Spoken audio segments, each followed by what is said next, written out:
En Radio Portales de Valparaíso presentamos Revelando.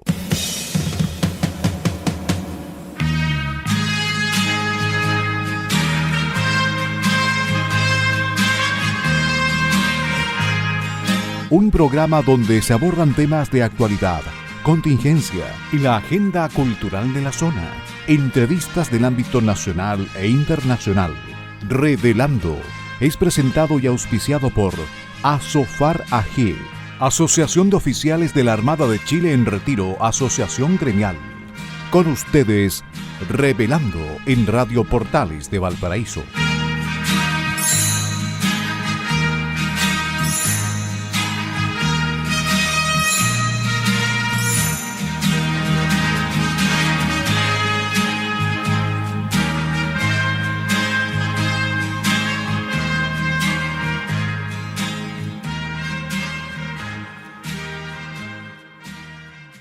Muy buenas tardes, queridos amigos y auditores de Radio Portales de Valparaíso, la primera de Chile y puerto de fondeo de nuestro espacio radial. Hoy, viernes 25 de julio de 2025, estamos dando inicio a un nuevo programa de Revelando que nos acompaña de lunes a viernes de 6 a 7 de la tarde. Y hoy, como todos los viernes, junto a ustedes, Francisco Muñoz Pinto y Mario Mataluna Morales, conductores de Revelando del día de hoy y de todos los viernes, entre paréntesis, ¿ah? Agradecemos a Radio Portales de Valparaíso, que nos abre sus señales en el dial de FM 89.5, AM 840 y también a través de su señal online en la página web www.portalesfm.cl. Por supuesto, agradecemos a nuestro auspiciador, a quien hace posible que Revelando esté en el aire todos los días junto a ustedes. Nos referimos a la Asociación Gremial de Oficiales de la Armada en Retiro, ASOFAR. Gracias una vez más a Radio Portales de Valparaíso y un especial agradecimiento a Asofar. También, y como lo hacemos habitualmente al iniciar nuestro programa, saludamos a nuestro gran amigo y colaborador Enzo Alvarado, quien permite que este programa llegue hasta los estudios de Radio Portales de Valparaíso. Nuestro agradecimiento y saludo cariñoso a Enzo. Y por supuesto, saludamos y agradecemos a nuestros amigos radiocontroladores de Radio Portales de Valparaíso que colocan finalmente este programa en el aire. Nos referimos a don Luis Salinas y a don Gerardo Terán. Muy buenas tardes, Francisco. ¿Cómo está usted en este último programa de julio? Último programa nuestro, el día viernes del mes de julio. Correcto. Último viernes de julio. Oye, no estoy bien, po. Se suponía que Wow. hoy día podía haber caído un poquito de agua, perdón, ayer podría haber caído un poquito de agua. No cayó, para la próxima semana están avisando buen tiempo de nuevo, ojalá que caiga, porque si no vamos a terminar en un año bastante seco. Llovió algo en junio, en julio no llovió prácticamente nada, así que no me gustan no me gustan los años secos. Esperemos Mm. que todavía nos queda agosto y un poco de septiembre para que caiga más, para que tengamos mejores tiempos. Vamos a ver. Sí, bueno, sí, en realidad, con esto del año de la niña, se preveía que iba a ser un año seco, ¿ah? Se había previsto. Y bueno, es verdad, ojalá que mejore en ese sentido un poco el tiempo. Oye, Francisco, pero debemos estar contentos, Francisco, debemos pasar las penas con una buena noticia y compartimos también con nuestros auditores, ya que el día de ayer estuvimos de aniversario, Francisco. Revelando estuvo de aniversario, cumplió 10 años, Efectivamente. 10 años de vida. Estuvimos ahí con Francisco Muñoz en el Club Naval, en la transmisión en vivo que se hizo desde el Salón Independencia, el programa del día de ayer que estuvo muy entretenido y en el que se recordó los 10 años de vida de nuestro programa Revelando. Y Y, Francisco, hubo un importante reconocimiento para Radio Portales de Valparaíso. No siempre hemos estado en Radio Portales, ¿eh? Nuestros orígenes fueron en Radio Énfasis de Vía Alemana, estuvimos un tiempo también en la Radio Valparaíso y Radio Portales es la que nos ha mantenido las puertas abiertas siempre. Así que un gran reconocimiento para Radio Portales.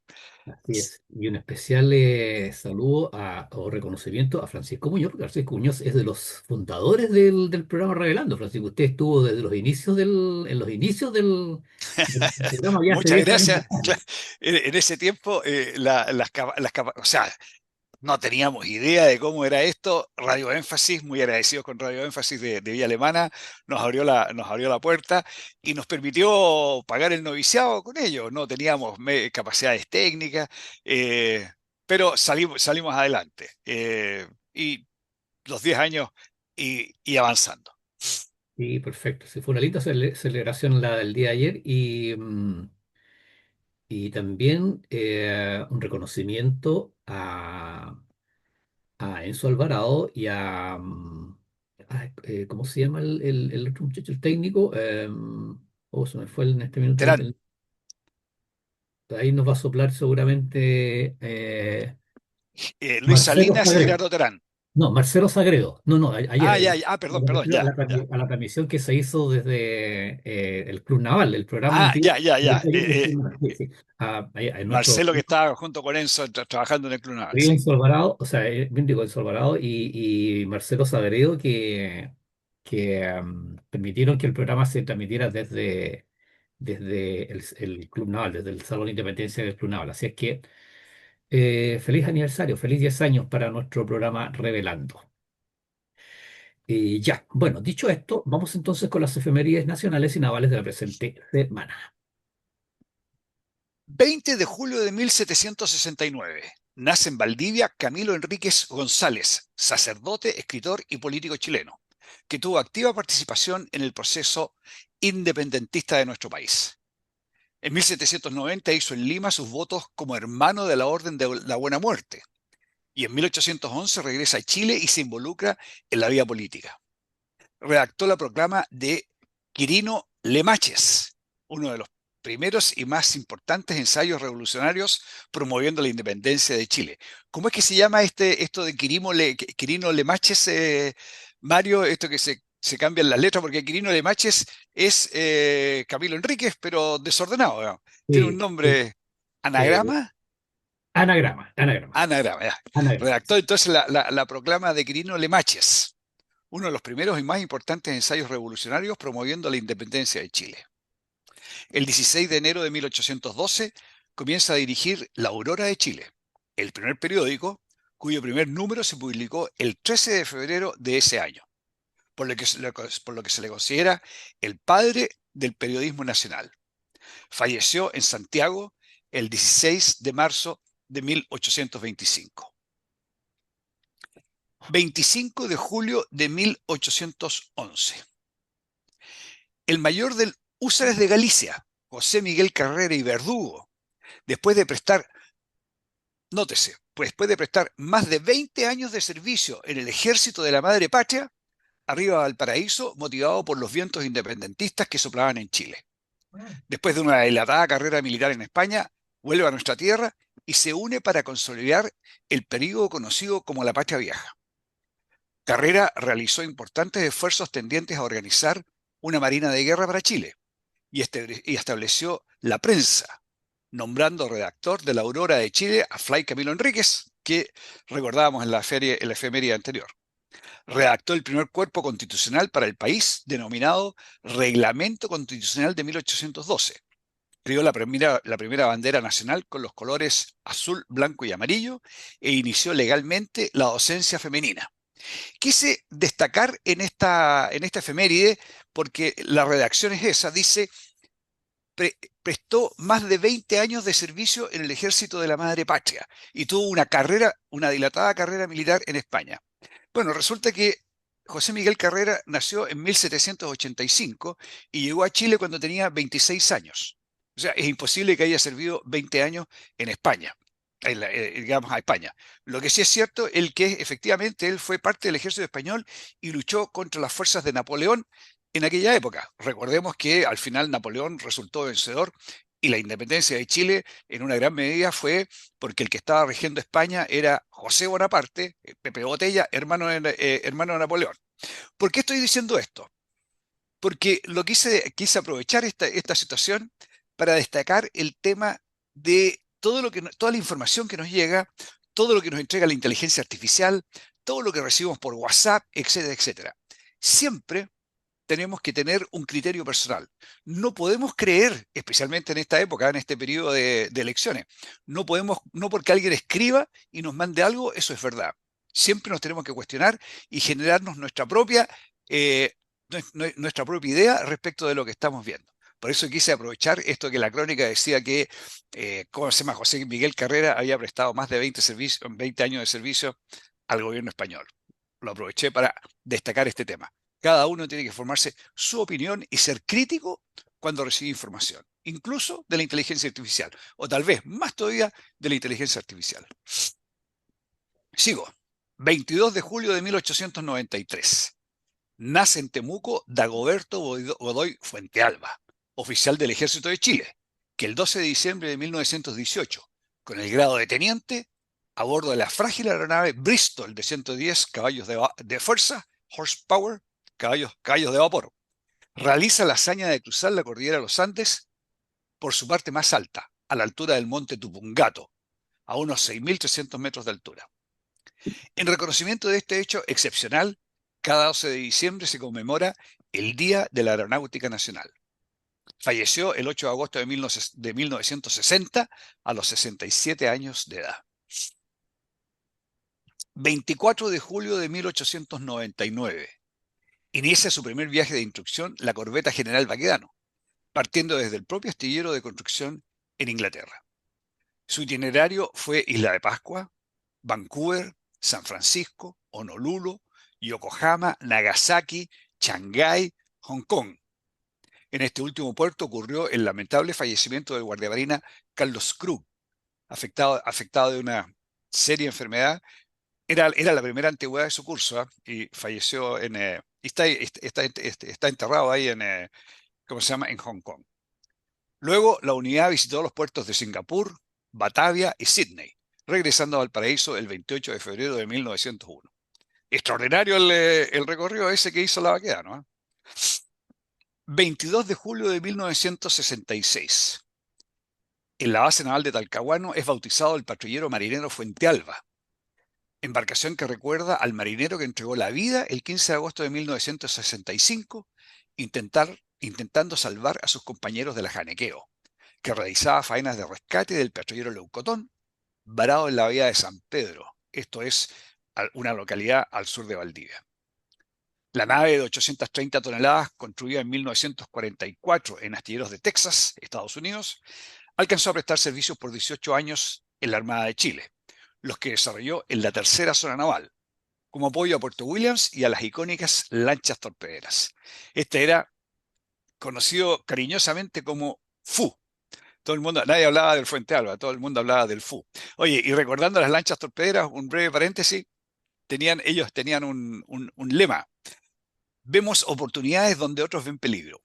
Yo ese lo encontraba muy bueno, ¿eh? Cuando la mar estaba pero pésima, cuando la oscuridad era absoluta, la lluvia caía, etcétera, el viento reciaba, ellos ahí veían oportunidades. 20 de julio de 1969. Llegada del hombre a la luna. El módulo lunar Eagle, Águila, alunizó en el sector llamado Mar de la Tranquilidad, con el comandante Neil Armstrong y el piloto Edwin Aldrin en el marco de la misión Apolo 11 de la NASA, siendo Armstrong el primer ser humano en pisar el satélite natural de la Tierra, en un hecho trascendental y que fue de los más vistos en nuestro planeta. Un pequeño paso para el hombre, pero un gran salto para la humanidad. Esas fueron las palabras de Neil Armstrong al descender. Me imagino que las tenía pensadas desde antes, no creo que en ese momento estaba preocupado de 20.000 cosas, más allá de estar, ¿cómo se llama?, de estar pensando en una frase de ese tipo. Siempre me he hecho la misma pregunta. Si fue espontáneo la frase o No, la no, tenía no, preparada. no, yo si hubiera ido bajando y decía, oye, ¿qué me iba a encontrar acá? ¿Cómo ir a hacer la luna? ¿Me iré a tropezar? No, yo creo que estaba preocupado de 20.000 cosas distintas de esa frase icónica. 21 de julio de 1990. En una solemne ceremonia, la Armada de Chile recibe la espada que el comandante de la corbeta Esmeralda, Arturo Prat Chacón, usó el día 21 de mayo de 1879 para saltar al abordaje del Huáscar, muriendo heroicamente por su patria. En este acto, doña Elena Walker, viuda de Arturo Prat Echaurren, cumple con los deseos de su esposo y nieto del héroe de Iquique, quien en su testamento estipuló: lego a la Armada Nacional la espada que perteneció a mi abuelo, capitán don Arturo Prat Chacón, y que portaba el 21 de mayo de 1879 al abordar el Huáscar, y que recibí por testamento de mi padre, don Arturo Prat Carvajal.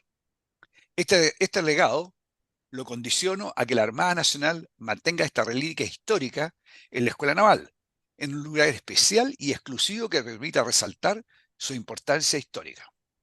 Junto con la reliquia, es entregada a la Escuela Naval la carta mediante la cual el comandante Grau, el comandante del Huáscar, remitió el arma y otros objetos personales a la viuda del jefe naval chilena, doña Carmela Carvajal.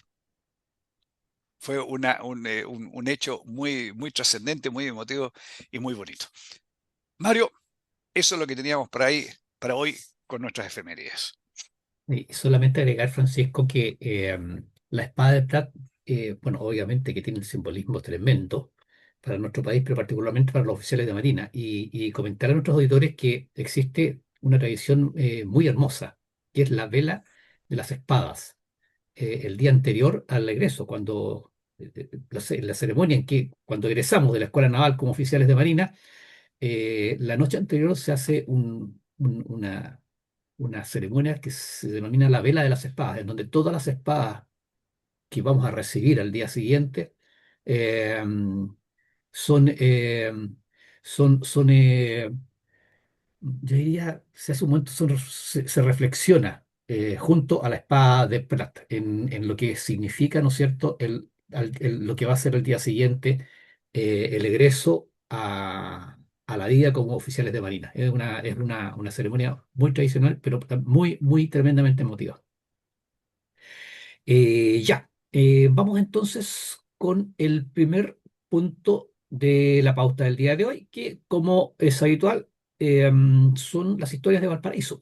Y en esta oportunidad vamos a compartir con nuestros queridos auditores la historia del edificio de la ex Escuela Naval, ese imponente y hermoso edificio que está ahí en el Paseo 21 de Mayo, en el Cerro Artillería de nuestro puerto de Valparaíso. Para lo cual, tomamos como referencia básicamente la página web del Consejo de Monumentos Nacionales y la página web Chile Cultura. En el Cerro Artillería de la ciudad de Valparaíso se encuentra el actual edificio Almirante Luis Uribe Orrego, Museo de la Armada, como conocido como ex Escuela Naval. Este histórico inmueble fue construido entre los años 1884 y 1893, bajo el diseño del arquitecto alemán Carlos von Moltke. Es una estructura de 2 pisos con una superficie de 8.875 metros cuadrados construidos, en la que predomina un estilo arquitectónico neoclásico, con elementos propios del neobarroco.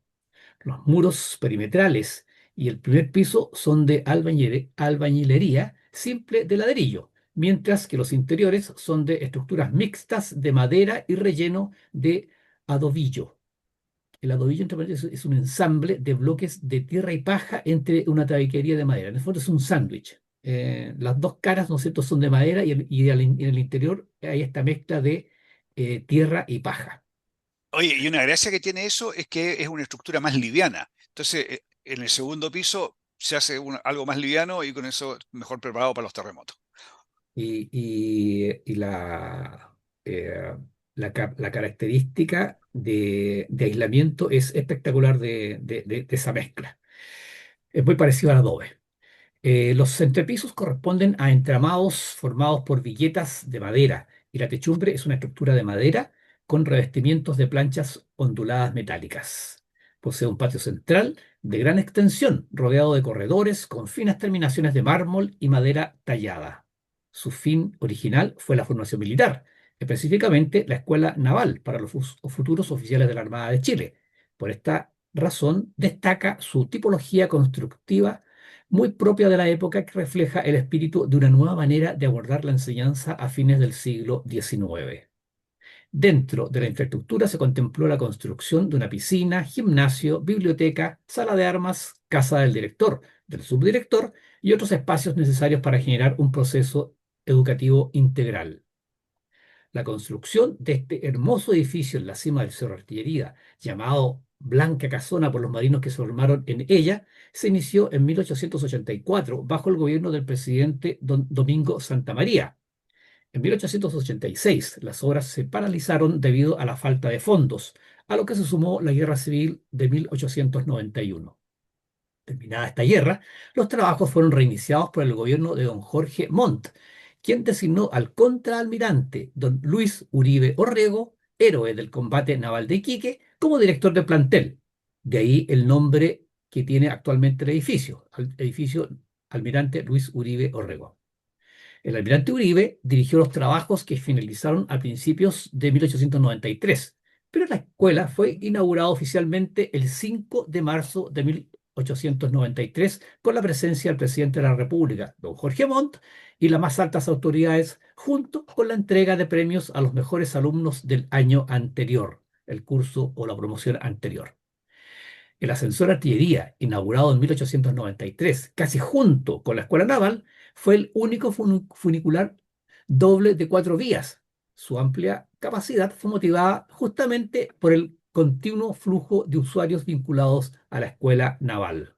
Y estamos mirando aquí con Francisco una hermosa foto en blanco y negro de la Escuela Naval, la Isla Blanca Casona de 1903. El terremoto de 1906 también afectó a las dependencias de la Escuela Naval, aunque su sólida estructura evitó que los daños fueran mayores. Las actividades del plantel estuvieron suspendidas por 2 meses y se renovaron el 2 de octubre de ese mismo año, luego de las reparaciones con madera de los daños ocurridos principalmente en el segundo piso, cuyas reparaciones definitivas se desarrollaron en los años posteriores. El año 1917, a partir del Decreto Supremo número 779, el edificio albergó al Museo Naval de la Armada de Chile, anteriormente emplazado en el Huáscar, en la ciudad de Talcahuano. Sin embargo, el crecimiento de la demanda por este espacio instructivo hizo que el año 1928 el museo debiera abandonar el recinto. El año 1967 la Escuela Naval se trasladó a sus actuales dependencias en Playa Ancha y el edificio pasó a albergar diversas reparticiones de la Armada, entre las que se destacan la Escuela de Submarinos, la Escuela de Abastecimientos y Servicios y hasta hace pocos años el Comando de Operaciones Navales. En 1983 comenzaron los trabajos de recuperación del ala norte del edificio con el fin de instalar allí el Museo Naval y Marítimo, que en ese entonces funcionaba en el Castillo Gulf de Viña del Mar. Luego del terremoto de 1985 hubo que reforzar, la infraestructura. El 23 de mayo de 1988, el entonces comandante en jefe de la Armada, almirante don José Toribio Merino Castro, inauguró la nueva sede del museo. En 1990 se inauguró el Auditorio Naval y en 1997 el Archivo y Biblioteca Histórica de la Armada. Por decreto número 370 de la 24 de agosto de 2012, el edificio ex Escuela Naval, actual edificio Almirante Luis Uribe Orrego, fue declarado Monumento Nacional en la categoría de Monumento Histórico. Actualmente, el edificio Luis Uribe Orrego alberga al Museo Marítimo Nacional y a algunas dependencias de la Comandancia en Jefe de la Primera Zona Naval. Y con su hermosa arquitectura, la Blanca Casona continúa destacando en el paisaje de los cerros de Valparaíso, junto al tradicional Paseo 21 de Mayo y al paralizado ascensor Artillería, que quienes apreciamos el puerto principal, esperamos vuelva a funcionar algún día. Esa es la historia del ex edificio de la Escuela Naval, queridos amigos, y Francisco Muñoz. Oye, Mario, yo quería hacer un comentario. El año 1997, cuando que hay dentro de la crónica, dice que el 97 se instaló ahí el Archivo y Biblioteca Histórico de la Armada. Dentro del Archivo Histórico, por ejemplo, están todos los bitácoras de los Claro, buques, hay mucha claro. información. Y tuvieron que hacer varias adecuaciones para albergar este archivo histórico. Y yo casualmente servía en la Dirección de Programas, Investigación y Desarrollo de la Armada, que funcionábamos en una casita chiquitita ahí al lado dentro del mismo recinto de la Escuela Naval. Sí, Entonces, bueno, motivos digamos, que complicaban a este edificio, habían varios motivos. El número de oficiales que necesitaba generar la Armada era más, la carrera naval se alargaba, así que el edificio se hacía chico, tal vez esa era la razón principal, pero una de las razones también era que el edificio era antiguo y el efecto de los terremotos.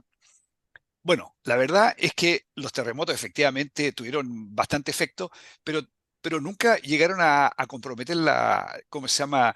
La obra gruesa la estructura básica, digamos, ¿cómo se llama? Del edificio. Y tanto es así que lo que contaba esto, que cuando llegaron los maestros encargados de hacer el espacio para el archivo histórico, llegaron con guaguas ahí, con taladros neumáticos, a tratar de echar parte de algunas murallas abajo para adecuar el lugar, y se dieron cuenta que el edificio de la Escuela Naval, digamos, tenía una firmeza y una estructura extraordinaria.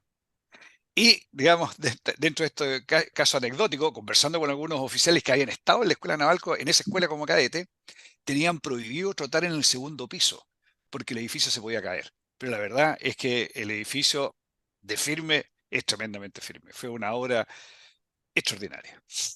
Bueno, y una prueba de ello es que fue de las pocas edificios que no sufrió mayores daños en 1906. Sí, en 1906 se vino abajo casi todo Valparaíso.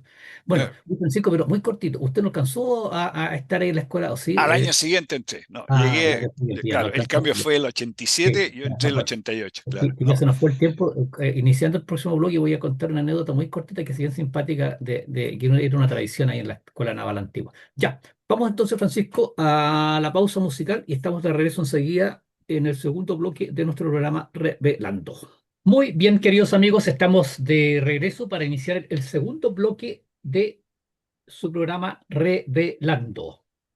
Agradecemos nuevamente a nuestra querida Radio Portales de Valparaíso que nos permite estar junto a ustedes en sus casas, en el trabajo, muchos de ustedes regresando de la casa al trabajo para iniciar un nuevo fin de semana de descanso. Así es que un saludo cariñoso a todos ustedes.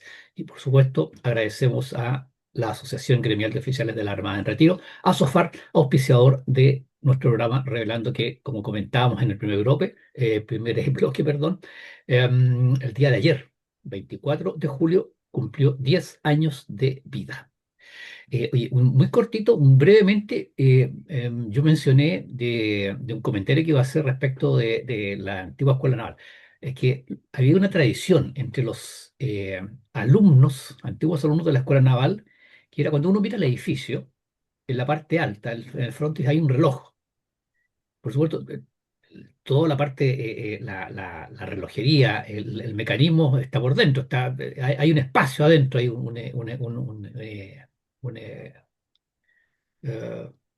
se llama ese espacio que está sobre el techo, sobre el cielo de Francisco? Tiene un nombre, se me fue en este minuto. un ¿Cómo se alféizar, alguna cosa así. Sí, sí.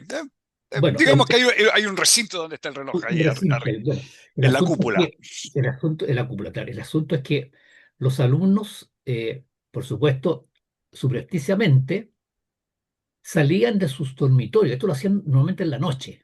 Me imagino yo que los fines de semana también, cuando estaban, los que estaban castigados ahí, pues, los que se quedaban a bordo, bueno, se desplazaban en algunos tramos, inclusive por el techo, para llegar hasta este espacio donde estaba el mecanismo del reloj e inscribían en las paredes y en los pilares o en las maderas de ese recinto sus nombres. Entonces, ese es el tema. O sea, todo cadete que pasaba por la escuela naval tenía que en algún minuto dejar inscrito su nombre en ese lugar. Era la Eh, choreza, digamos, era llegar ahí totalmente contra las disposiciones existentes, Esto, pero claro. nunca nadie lo sancionaron, porque obviamente que alguien que tenía su nombre ahí había llegado, pero nunca Había, nadie fue sancionado por haber puesto el nombre de acá. ahora, claro, más probable que si alguien de repente lo pillaron en esa maniobra extraña, claro, se hizo vista gorda porque quien lo iba a sancionar también había hecho lo mismo. Bueno, con cosas que cuentan los antiguos alumnos de la Blanca Casona y del Cerro Artillería. Ya, vamos entonces ahora sí con el segundo tema de la pauta que tenemos preparada para nuestros auditores el día de hoy, que hemos titulado ¿Existe voluntad? A ver, eh, esta semana, no, no, sí, sí fue esta semana, la Clínicas de Chile AG, la Asociación Gremial de Clínicas de Chile, que es una asociación que agrupa a las 41 principales instituciones de salud privadas del país, presentaron un estudio a través del cual ellos proponen resolver el 72% de las listas de espera totales, o sea, 2,6 millones de personas y más de 3 millones de casos en un año y 9 meses. Javier Fuenzalida, presidente de este gremio, ¿no es cierto?, de la Asociación Clínicas de Chile, Asociación Gremial, declaró, comillas, la colaboración público-privada es clave y absolutamente necesaria para hacerse cargo de los desafíos que representan las listas de espera. Este estudio se basó, es un estudio serio, digamos, se basó en una encuesta a prestadores que representan el 47% de las consultas y el 42% de las cirugías del sector privado en 2024. O sea, esto referente a para analizar o evaluar la capacidad de las clínicas para enfrentar este desafío. A eso se refiere el estudio. En esta línea, el señor Fuenzalida enfatizó que nosotros, dijo, como sector privado tenemos no solo la disposición de ayudar, sino que la capacidad resolutiva para apoyar este trabajo. El proyecto consideró el 100% de la capacidad de los prestadores y aplicó criterios de movilidad de pacientes o recursos médicos. Insisto en esto, ¿ah? Consideró movilidad de pacientes o recursos médicos. Bueno, esto se presentó al Fondo Nacional de Salud. ¿Qué dijo el Fondo Nacional de Salud? En buen chileno, bla, bla, bla, bla, bla, bla. Afirmó que la reducción de los tiempos de espera es su principal prioridad, destacó que financia, organiza y coordina esfuerzos con prestadores privados en convenio para cerrar brechas de atención, incluyendo la modalidad de libre elección. Eh, Esgrimió, sí, que valoró, digamos, esta disposición de las clínicas y efectuó un llamado a unirse, ¿no es cierto?, a lo que es el procedimiento de FONASA de las licitaciones que se realizan habitualmente para participar en estos procesos, etcétera, etcétera, etcétera. Y además mencionó que esto tenía restricciones, porque aquí había problemas de localización de personas, disponibilidad de recursos clínicos y tecnológicos y la capacidad operativa del sistema sanitario global. Por eso que yo destacaba adelante que este estudio que hizo, un estudio serio, consideró todos esos aspectos. Pero FONASA esgrimió, ¿no es cierto?, como eh, dificultades para llevar a cabo eso, esto de la movilidad de las personas, recursos clínicos y técnicos y capacidad operativa del sistema. Bueno, en este minuto hay un contrato plurianual que va desde julio de 2024 a junio de 2027, eh, que FONASA ya tiene comprometido.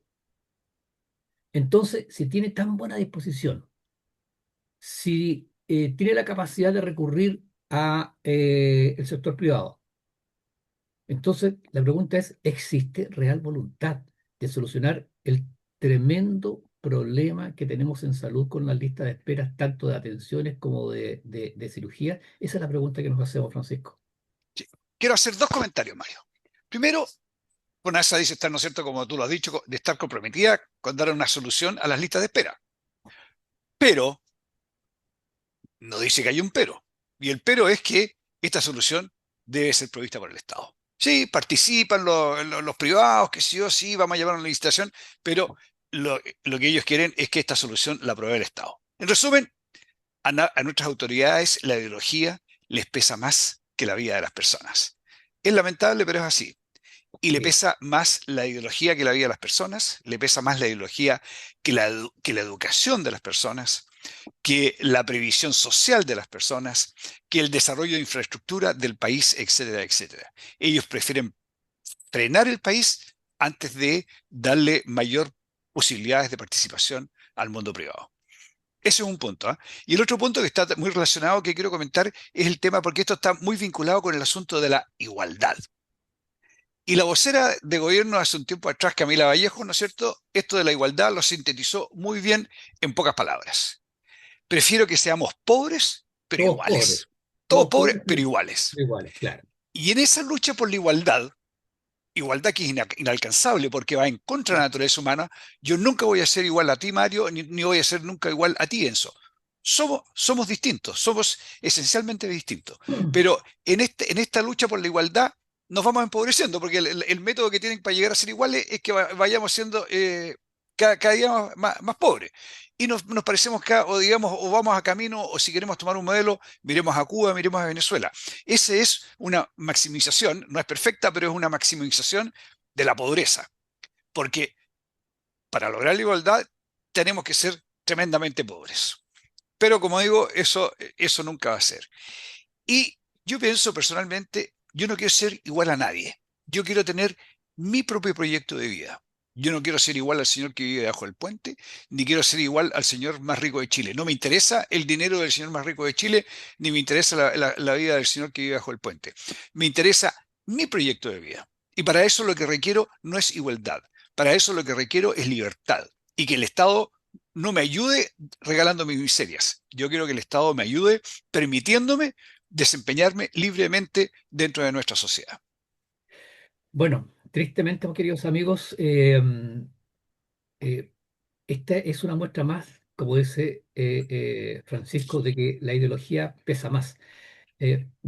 Todos fuimos testigos de lo exitoso que fue sí, está bien, yo coincido con Francisco que es responsabilidad del Estado, pero si el Estado no tiene los medios, ¿por qué no recurrir al sector privado? ¿Por qué no recurrir al sector privado? Entonces, vimos lo exitoso que fue este trabajo que se hizo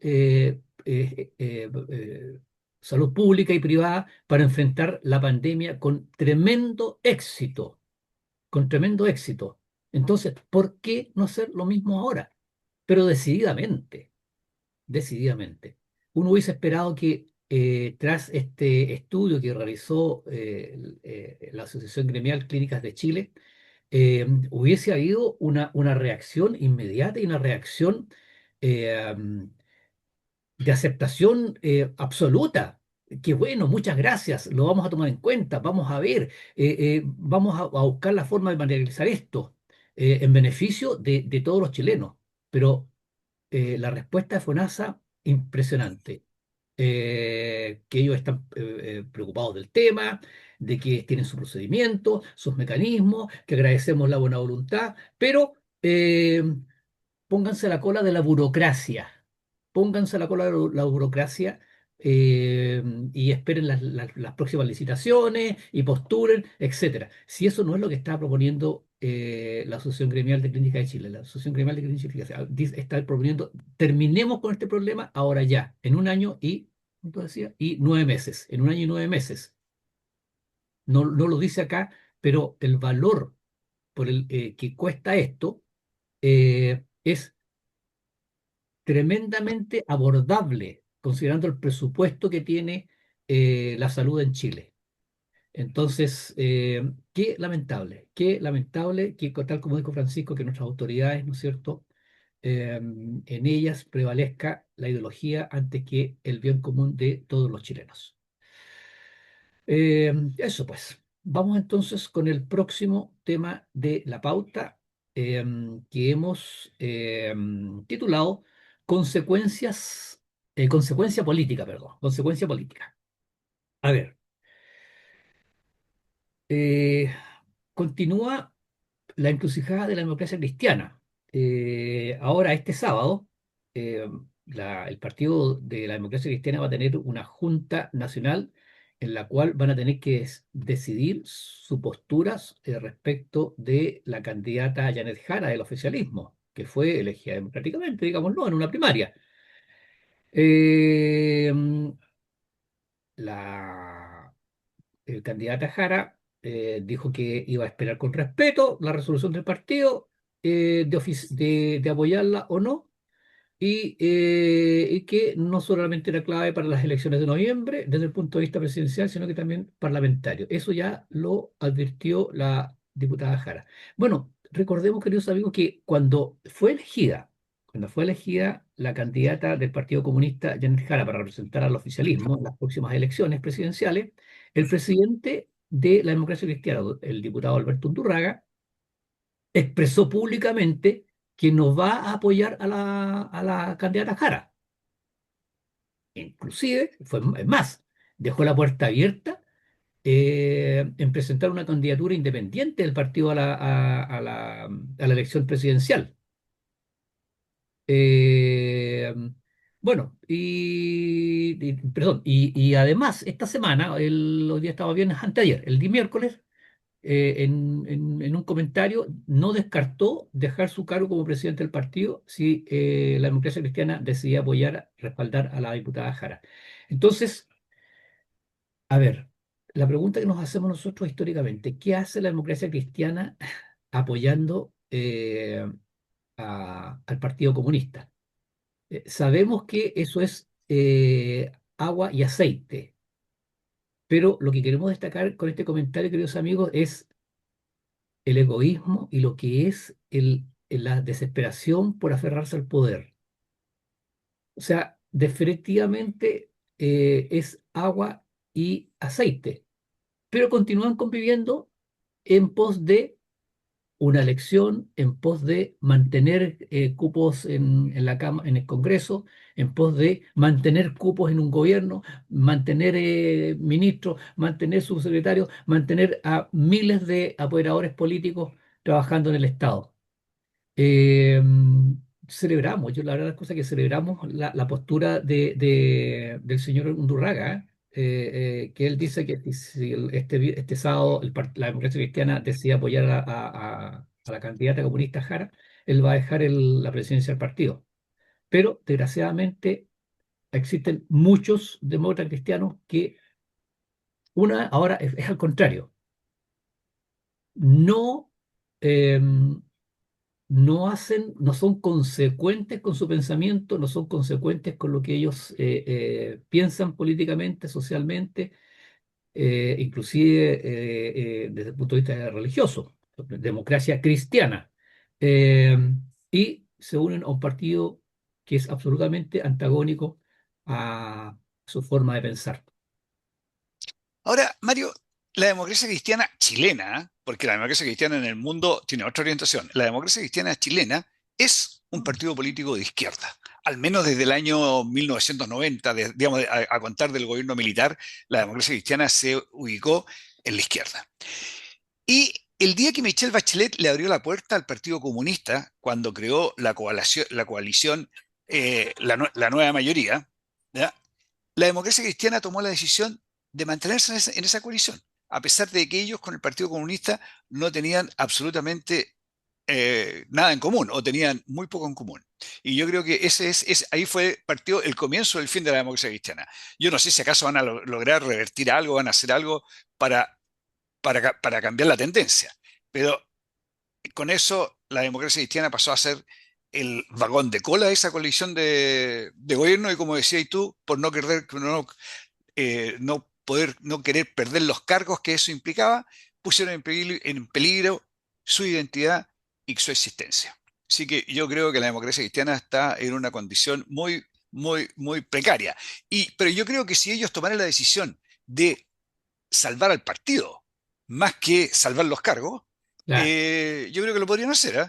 Ahora, su foco tendría que ser, eso sí, tener la cantidad de congresistas suficiente para no desaparecer del Congreso, porque si desaparecen del Congreso, ahí sí que se le complican mucho las cosas. Pero si cuando Michelle Bachelet incluyó al Partido Comunista en la nueva mayoría, ellos hubieran dicho, a ver, ¿dónde está nuestra identidad? ¿Dónde están nuestras convicciones? Estarían en otra posición hoy día. Absolutamente, absolutamente. Pero bueno, al final de cuentas, eh, lo destacable en esta historia es como decía anteriormente, el miedo de perder los espacios de poder, el miedo de perder en el fondo la pega que tiene actualmente. Pues si con esto perderían, quedarían sin trabajo un montón de gente, digamos, desde parlamentarios hasta, insisto, operadores políticos que Oye, están en las más, un cargo en INDAP con camioneta, bueno, por, por poner un caso decenas, claro, intermedio, digamos. claro, decenas de miles de personas que están por ahí apitutados en cargos gracias a que son integrantes de una coalición, que son integrantes de un partido, pero que ese partido es integrante de una coalición, que aunque no les guste con quién están conviviendo, En este caso el amor no es más fuerte. El interés y la necesidad es más fuerte. Exactamente. Ya, ya, Francisco. Vamos entonces con el tercer y último tema de la pauta del día de hoy, que hemos titulado La verdad aflora. A ver, este señor Jadwe, Daniel Jadwe, está haciendo una verdadera pierna en el zapato para la candidata Janet Jara, una verdadera pierna en el zapato. A ver, el exalcalde de Recoleta, el don Daniel Jadwe, él es comunista duro, comunista duro, eh, en, tiene un programa en YouTube que se llama Sin Maquillaje. Y esta semana criticó el criterio de la Contraloría sobre los descuentos salariales aplicables a docentes que participan en paralizaciones. Según el ente fiscalizador, la ley prohíbe pagar por jornadas no trabajadas a funcionarios públicos. Eh, en realidad, no es que lo diga el ente fiscalizador, lo dice la ley. La ley dice así, que si la persona no trabaja, no corresponde que se le pague. Bueno, en esa línea, el señor Jara cuestionó el Estado de Derecho y sostuvo, Jadwe. perdón, Jadwe, sí, pero el señor Jadwe, eh, dijo, comillas, el soberano es el pueblo y por tanto el Estado de Derecho debe servir a los intereses del pueblo. Y cuando no sirve para garantizar los derechos esenciales, el pueblo tiene todo el derecho y la razón para pasarse por sobre el Estado de Derecho. Voy a repetirlo, ¿ah? El soberano es el pueblo y por tanto el Estado de Derecho debe servir a los intereses del pueblo. Y cuando no sirve para garantizar los derechos esenciales, el pueblo tiene todo el derecho y la razón para pasarse por sobre el Estado de Derecho.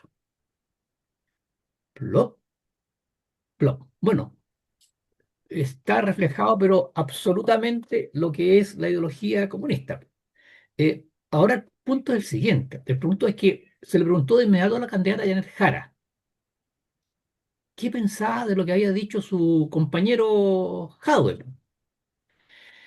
Bueno, la respuesta de la diputada, o sea, de la candidata Jara fue la clásica respuesta a un político. Ella aseguró no desconocer los dichos de Howard y afirmó, comillas, soy candidata a la presidencia de la República y no comentarista de las declaraciones que haga o no haga alguna persona. Eso fue lo que dijo, eso fue la respuesta de la candidata Jara.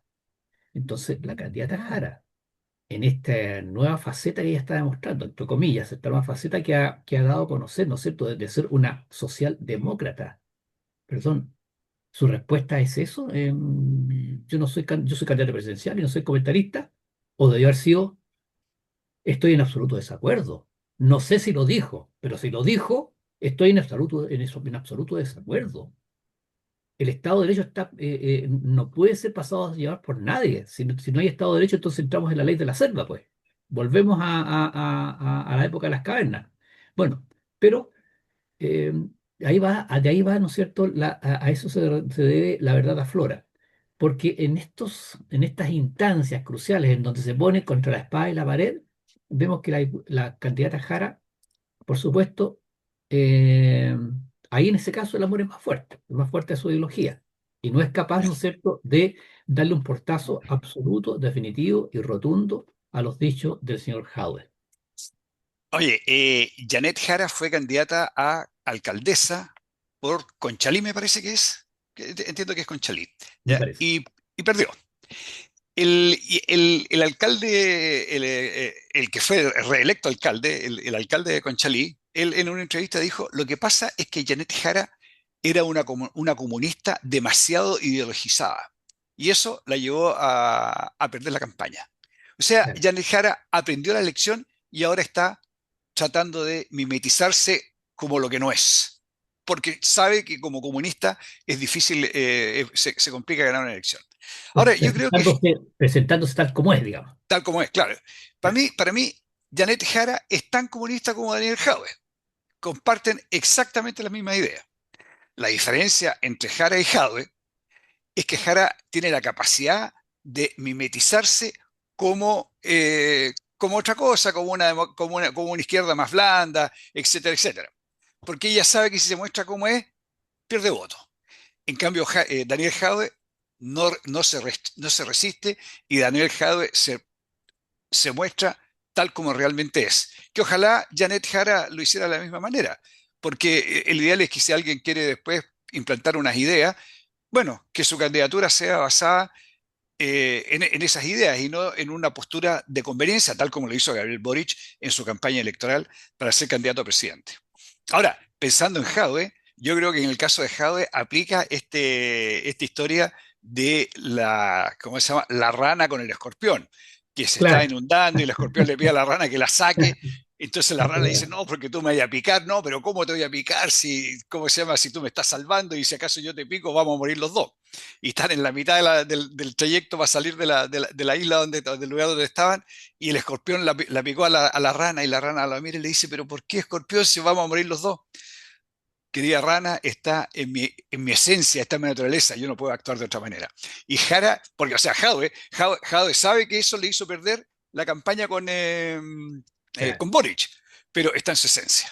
En cambio, Jara, desgraciadamente, digo desgraciadamente por lo que decía recién, que ella se está disfrazando de lo que no es, ella no es como el escorpión y tiene la capacidad esta para disfrazarse de otra cosa. Francisco, pero sabe, desde mi punto de vista, independiente que no piense igual que él, que esté en las antípodas del pensamiento y de la ideología de Jadwe, perdón, lo respeto, porque él es y se presenta y se demuestra lo que es, no esconde nada. O sea, yo creo que Pica el escorpión, él pica el escorpión. claro, no está bien. Yo lo respeto, sinceramente lo respeto. No estoy en absoluto de acuerdo con él, pero lo respeto porque él no está engañando a nadie, no engaña a nadie. Yo soy comunista y punto. Y no me interesan las consecuencias. Eso, sinceramente, es respetable. Ya, Francisco. Se nos fue el eh, programa. Señores se nos fue el programa. auditores, muchas gracias por permitirnos esta tarde estar con ustedes. Nos vemos el próximo viernes. Queridos amigos, como les decimos siempre al finalizar nuestro programa, les agradecemos de corazón su sintonía. Les deseamos que tengan un muy buen fin de semana y nos encontramos el próximo viernes, si Dios quiere. Continúen en la sintonía de Radio Portales de Valparaíso y que tengan una muy buena tarde-noche. En Radio Portales de Valparaíso hemos presentado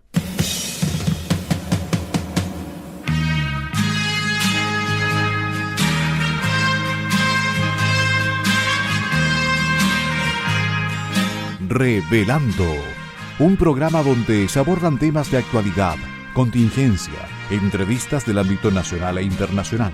Revelando es presentado y auspiciado por Asofar AG, Asociación de Oficiales de la Armada de Chile en Retiro, Asociación Gremial. Sintonícenos en un próximo programa. Buenas tardes.